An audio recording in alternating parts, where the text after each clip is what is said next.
ಹಿಂದಿಗೆ grade ಬೇಡ marks ನೀಡಬೇಕು ಅಂತ ಹೇಳಿ ಸರ್ಕಾರಕ್ಕೆ ಹೈಕೋರ್ಟ್ ಮತ್ತೊಮ್ಮೆ ನಿರ್ದೇಶನವನ್ನ ಕೊಟ್ಟಿದೆ. ಸರ್ಕಾರದ ನಿರ್ಧಾರಕ್ಕೆ ಹೈಕೋರ್ಟ್ ಅಲ್ಲಿ ಮತ್ತೆ ಹಿನ್ನಡೆ ಆಗಿದೆ. ಹಿಂದೆನೂ ಹೈಕೋರ್ಟ್ ಇದನ್ನೇ ಹೇಳಿತ್ತು, ಮತ್ತೆ ಇದನ್ನ ಮರುಪರಿಶೀಲನೆ ಮಾಡಬೇಕು ಅಂತ ಹೇಳಿ ಸರ್ಕಾರ ಹೈಕೋರ್ಟ್ನ ಕದವನ್ನ ತಟ್ಟಿತ್ತು. ಇದು ಪೋಷಕರು ಮತ್ತೆ ವಿದ್ಯಾರ್ಥಿಗಳಲ್ಲಿ ಗೊಂದಲಕ್ಕೆ ಕಾರಣವಾಗಿತ್ತು. ಈಗ SSLC ಪರೀಕ್ಷೆಯಲ್ಲಿ ಗ್ರೇಡ್ ಬೇಡ, ಹಿಂದಿಗೆ ಅಂಕವನ್ನೇ ನೀಡಿ 2025-26ನೇ ಸಾಲಿಗೆ ಅಂಕ ಕೊಡಿ, ನಿಯಮ ರೂಪಿಸಿ ಸರ್ಕಾರ ಕ್ರಮ ಕೈಗೊಳ್ಳಬೇಕು ಅಂತ ಹೇಳಿ ಸರ್ಕಾರಕ್ಕೆ ಕಿವಿ ಮಾತನ್ನ ಹೈಕೋರ್ಟ್ ಹೇಳಿದೆ. ನೀವು ನಿಯಮನೇ ರೂಪಿಸಿಲ್ಲ, ಮೊದಲೇ ಕ್ರಮವನ್ನ ಕೈಗೊಳ್ತೀವಿ, ಕ್ರಮ ಮಾಡ್ತೀವಿ ಅಂತಂದ್ರೆ ಇದು ಎಷ್ಟು ಮಟ್ಟಿಗೆ ಸರಿ? ಅಂಕ ಪದ್ಧತಿ ಬದಲಾವಣೆ ಸೂಕ್ತ ಅಲ್ಲ ಈ ಹಂತದಲ್ಲಿ ಅಂತ ಕೋರ್ಟ್ ಹೇಳಿದೆ. ನ್ಯಾಯಮೂರ್ತಿಗಳಾಗಿರುವಂತ ES ಇಂದಿರೇಶ್ ಅವರಿದ್ದ ಪೀಠ ಈ ಆದೇಶವನ್ನ ಕೊಟ್ಟಿದೆ. ಸೂಕ್ತ ತಿದ್ದುಪಡಿಯೊಂದಿಗೆ ನಿಯಮ ರಚಿಸಲು ಸರ್ಕಾರ ಕರಡನ್ನ ರೂಪಿಸ್ತಾ ಇದೆ. ಅಂಕದ ಬದಲು ಗ್ರೇಡ್ ನೀಡಲಾಗ್ತಿದೆ ಅಂತ ಹೇಳಿ AG ಜನರಲ್ ಶಶಿಕಿರಣ್ ಶೆಟ್ಟಿ ವಾದವನ್ನ ಮಾಡಿದ್ರು. ಈ ವೇಳೆ ಸರ್ಕಾರಕ್ಕೆ ನ್ಯಾಯಮೂರ್ತಿ ES ಇಂದಿರೇಶ್ ಅವರಿದ್ದಂತ ಹೈಕೋರ್ಟ್ನ ಪೀಠ ಪ್ರಶ್ನೆ ಮಾಡಿತು. SSLC ಪರೀಕ್ಷೆ ಅಧಿಸೂಚನೆ ಹೊರಡಿಸಿದಾಗಲೇ ಇದನ್ನ ನೀವು ಸ್ಪಷ್ಟಪಡಿಸಬೇಕಾಗಿತ್ತು ಅಂತ ಹೇಳ್ತು. ಹಿಂದಿ ಭಾಷೆಯಲ್ಲಿ ಲಕ್ಷಕ್ಕೂ ಹೆಚ್ಚು ಮಂದಿ ಅನುತ್ತೀರ್ಣಗೊಂಡಿದ್ರು. ವಿದ್ಯಾರ್ಥಿಗಳ ಮೇಲೆ ಒತ್ತಡ ಕಡಿಮೆ ಮಾಡೋದಕ್ಕೆ ಈ ಕ್ರಮ ಅಂತ AG ಹೇಳಿದ್ರು. ಕೊನೆಯಲ್ಲಿ 2025-26ನೇ ಸಾಲಿಗೆ ಹಿಂದಿ ಭಾಷೆಗೆ ಅಂಕವನ್ನೇ ಕೊಡಿ, ಸದ್ಯಕ್ಕೆ ಗ್ರೇಡ್ ಬೇಡ, ಫಸ್ಟ್ ನಿಯಮವನ್ನ ರೂಪಿಸಿ, ಅದಾದ್ಮೇಲೆ ಕ್ರಮವನ್ನ ಕೈಗೊಳ್ಳಿ ಅಂತೇಳಿ ಹೈಕೋರ್ಟ್ ಕಿವಿ ಮಾತನ್ನ ಹೇಳಿ ಮತ್ತೆ ಮರುಪರಿಶೀಲನೆಗೆ ಅಂತ ಏನ್ ಸರ್ಕಾರ ಅರ್ಜಿಯನ್ನ ಹಾಕೊಂಡಿತ್ತು. ಹೈಕೋರ್ಟ್ ಈ ಹಿಂದೆ ಕೊಟ್ಟಂತ ಆದೇಶವನ್ನೇ ಕೊಡ್ತಾ ಸರ್ಕಾರಕ್ಕೆ ಮತ್ತೆ ಹಿನ್ನಡೆ ಆಗಿದೆ. ಹೈಕೋರ್ಟ್ ನಿರ್ದೇಶನದ ಬಗ್ಗೆ ಶಿಕ್ಷಣ ಸಚಿವರು ಪ್ರತಿಕ್ರಿಯೆಯನ್ನ ಕೊಟ್ಟಿದ್ದಾರೆ. ನಾಳೆ ಸಂಜೆ CM ಜೊತೆ ಚರ್ಚೆ ಮಾಡಿ ತೀರ್ಮಾನ ಮಾಡ್ತೀವಿ ಅಂತ ಹೇಳಿದ್ದಾರೆ.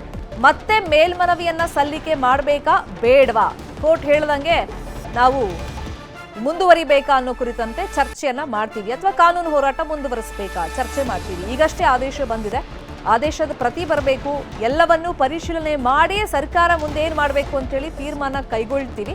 ಆದ್ರೆ SSLC ಫಲಿತಾಂಶ ವಿಳಂಬ ಆಗಲ್ಲ ಅಂತ ಹೇಳಿ ಮಧು ಬಂಗಾರಪ್ಪ ಹೇಳಿಕೆಯನ್ನ ಕೊಟ್ಟಿದ್ದಾರೆ. ಈಗ ನೆಕ್ಸ್ಟ್ ನೋಡಬೇಕು. ನಾನು ನಾಳೆ ಮಾನ್ಯ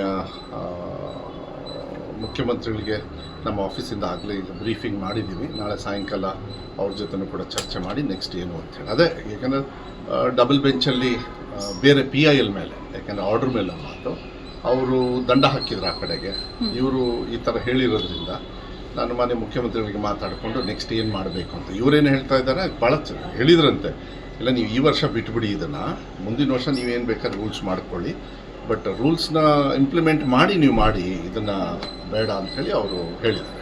ಸೊ ನಾಳೆ ಮುಖ್ಯಮಂತ್ರಿಗಳಿಗೆ ಮಾತಾಡ್ಕೊಂಡು ಏನು ಮಾಡಬೇಕು. ಸದ್ಯ ಈಗ ತೀರ್ಮಾನ ಏನು ಮಾಡಿಲ್ಲ, ಅಂಕ ಕೊಡಬೇಕು ಅಂತ ಹೈಕೋರ್ಟ್ ಆದೇಶದ ಪ್ರಕಾರ. ಇಲ್ಲ, ನಾನು ಅದನ್ನ ಮಾನ್ಯ ಮುಖ್ಯಮಂತ್ರಿಗಳಿಗೆ ಅಲ್ಲ, ಅವ್ರು ಹೇಳ್ತಾ ಇರೋದು ಅಂಕ ಕೊಡಿ ಅದೇ ಅಂಕ ಕೊಡಬೇಕು ಅಂತ ಅವ್ರು ಮಾಡಿರೋದು.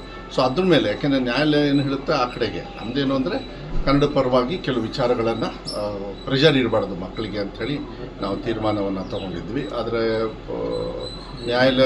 ನ್ಯಾಯಾಲಯ ಈ ಥರ ಹೇಳಿದ ತಕ್ಷಣ ನಾವು ಅದನ್ನು ಮುಖ್ಯಮಂತ್ರಿಗಳ ಜೊತೆಗೆ ಚರ್ಚೆ ಮಾಡಬೇಕು. ಮೈಸೂರಲ್ಲಿದ್ದಾರೆ ನಮ್ಮ ಡಿಪಾರ್ಟ್ಮೆಂಟಿಂದ, ಈಗಾಗಲೇ ಅವ್ರಿಗೂ ಕೂಡ ಬ್ರೀಫಿಂಗ್ ಮಾಡಾಯಿತು. ನಾಳೆ ಸಾಯಂಕಾಲ ಅವ್ರ ಜೊತೆಗೆ ಚರ್ಚೆ ಮಾಡಿ ನೆಕ್ಸ್ಟ್ ಸ್ಟೆಪ್ ಏನು. ಇಲ್ಲ ಯಾವುದೇ ಕಾರಣಕ್ಕೆ, ಅದೇ ನಾನು ಹೇಳಿರೋದು, ಯಾವುದೇ ಕಾರಣಕ್ಕೂ ಮಕ್ಕಳು ಆತಂಕದಲ್ಲಿರೋದು ಬೇಡ. ಇದೇ ವಿಚಾರವಾಗಿ ಇನ್ನಷ್ಟು ಡೀಟೇಲ್ ಆಗಿ ಇನ್ಫಾರ್ಮೇಶನ್ ಕೊಡ್ತಾ ಹೋಗೋದಕ್ಕೆ ನೇರ ಸಂಪರ್ಕದಲ್ಲಿ ಕನೆಕ್ಟ್ ಆಗಿದ್ದಾರೆ ನಮ್ಮ ರಿಪೋರ್ಟರ್ ಪ್ರಗತಿ ಶೆಟ್ಟಿ. ಹಿಂದೆನೂ ಹೈಕೋರ್ಟ್ ಸ್ಪಷ್ಟವಾಗಿ ಹೇಳಿತ್ತು, ಆದರೆ ಮರುಪರಿಶೀಲನೆ ಮಾಡಿ ಅಂತೇಳಿ ಸರ್ಕಾರ ಮತ್ತೆ ಮೇಲ್ಮನವಿಯನ್ನ ಹಾಕೊಂಡಿತ್ತು.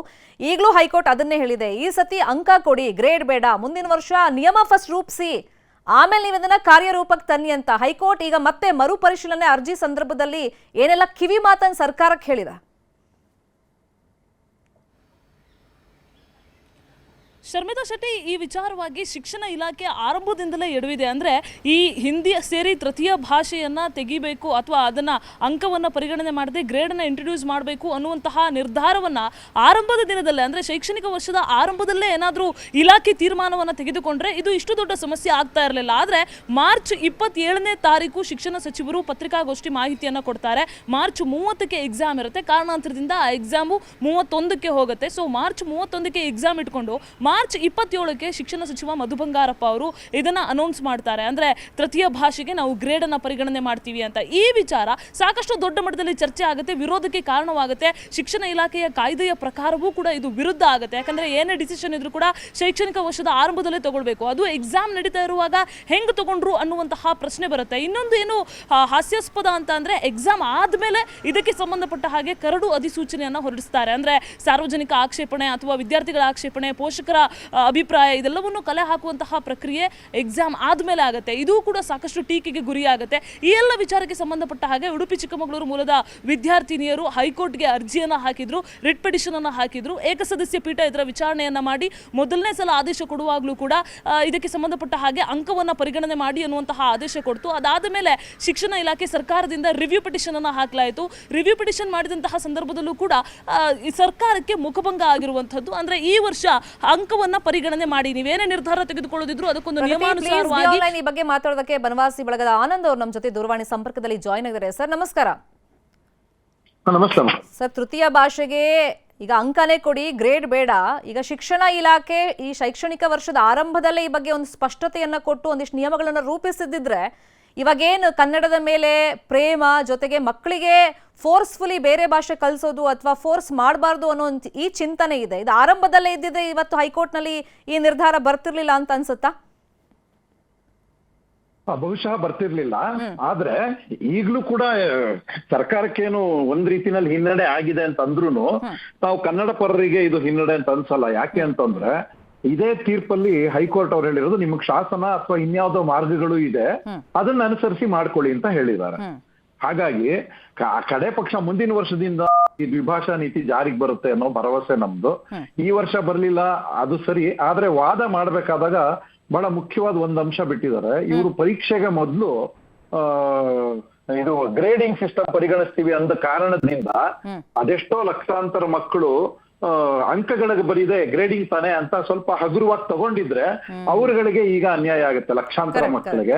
ಈ ಒಂದು ಪಾಯಿಂಟ್ ನ ಅವರು ನ್ಯಾಯಾಲಯದ ಮುಂದೆ ಇಡಬೇಕಾಗಿತ್ತು ನಮ್ಮ ಎಜಿ ಅವರು. ಆ ಬಾರ್ ಅಂಡ್ ಬೆಂಚ್ ಅಲ್ಲಿ ನೋಡಿದಾಗ ನಮಗೆ ಅದೊಂದು ಪಾಯಿಂಟ್ ಅವ್ರು ಮುಂದಿಟ್ಟಿದ್ದಾರೆ ಅನ್ನೋದು ಕಾಣಿಸ್ತಿಲ್ಲ.